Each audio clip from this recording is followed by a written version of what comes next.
नमस्कार, मैं हूं अमीश देवगन। क्या मंदिर विरोध के नाम पर खुलेआम संविधान की धज्जियां उड़ाई जा रही हैं? सुप्रीम कोर्ट के आदेश पर मंदिर निर्माण क्या शुरू हुआ? कुछ लोगों का असली चेहरा बेनकाब हो गया। ऑल इंडिया इमाम एसोसिएशन के अध्यक्ष साजिद रशीदी कह रहे हैं कि एक ऐसा दिन आएगा जब मंदिर तोड़ के मस्जिद बनाई जाएगी। साजिद रशीदी आज डिबेट में मौजूद होंगे। क्या मौलाना रशीदी इस देश की सरकार को, इस देश के संविधान को ललकार रहे हैं? आज ऐसे लोगों की सोच को, विचार को एक्सपोज करने का दिन है। ओवैसी कह रहे हैं कि भारत हिंदू राष्ट्र बनने जा रहा है। मुस्लिम पर्सनल लॉ बोर्ड कह रहा है कि कोई भी स्थिति हमेशा के लिए नहीं रहती, यानी ये धमकी है। बाबरी मस्जिद थी और हमेशा ये मस्जिद ही रहेगी।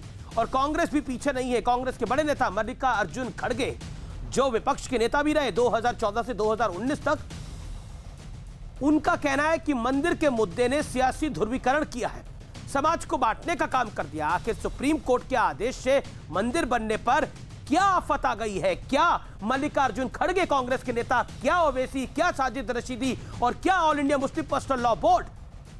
कोई कह रहा है ये देश के लिए काला दिन है। आज इसी पर होगी देश की सबसे बड़ी बहस। देश का जोश आई, लेकिन सेकुलर गैंग को बड़ी आफत आई। आज का आर पार ऐतिहासिक होगा और जोरदार होगा।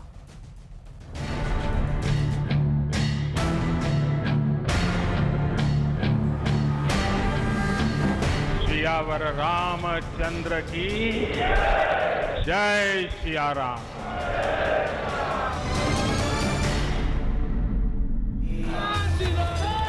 अयोध्या में भूमि पूजन हुआ, पूरे देश ने जश्न मनाया। दुनिया भर में करोड़ों राम भक्त खुशी से झूम उठे।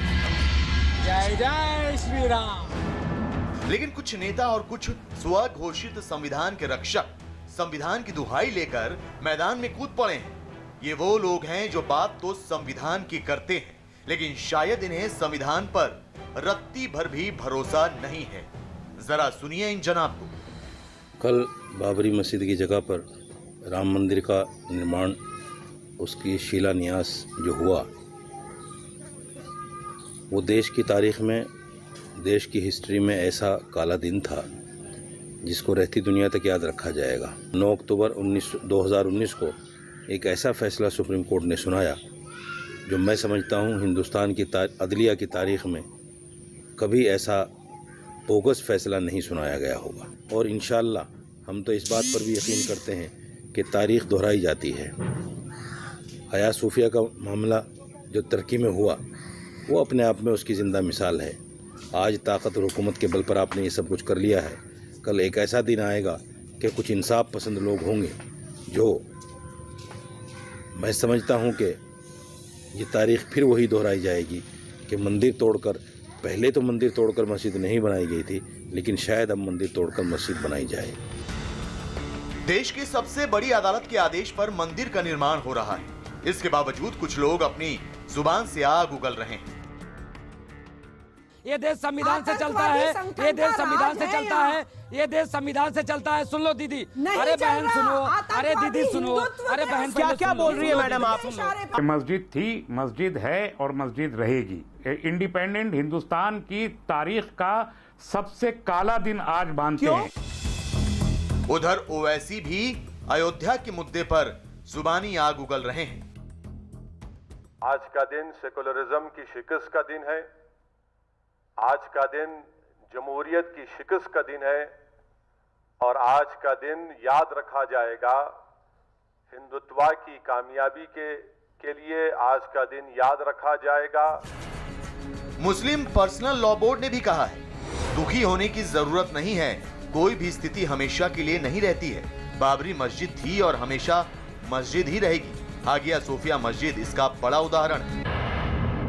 कुछ लोगों के दिल जल रहे हैं, और वो दिल इसलिए जल रहे हैं, मैं नाम लेकर कहूंगा। मुस्लिम पर्सनल लॉ बोर्ड ने इस तरह का ट्वीट किया, जो ट्वीट का अंदाज था वो बहुत ज्यादा नकारात्मक था।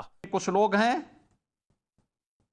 जो हर अच्छे कार्य में रोड़ा अटकाने का काम करते हैं, जिन्हें हर अच्छा काम में कुछ ना कुछ खोट दिखाई देता है। उनकी नकारात्मक ताकत का कोई महत्व नहीं है। पर्सनल लॉ बोर्ड ने यह कैसे सोच लिया कि हिंदुस्तानी मुसलमान इनके नापाक इरादों में इनका साथ देगा। ये कट्टरपंथी मुल्लाओं की जमात विदेशी पैसों से हिंदुस्तान में चल रही है, ये सब लोग जानते हैं।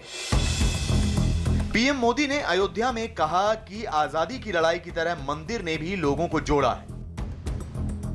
जिस तरह दलितों, पिछड़ों, आदिवासियों, समाज के हर वर्ग ने आजादी की लड़ाई में गांधी जी को सहयोग दिया, उसी तरह आज देश भर के लोगों के सहयोग से राम मंदिर निर्माण का ये पुण्य कार्य प्रारंभ हुआ है। लेकिन ये बात कांग्रेस को चुप गई।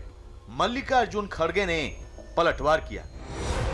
आजादी की लड़ाई ने लोगों को एकजुट किया था, लेकिन मंदिर के मुद्दे ने सियासी ध्रुवीकरण किया, समाज को बांटा।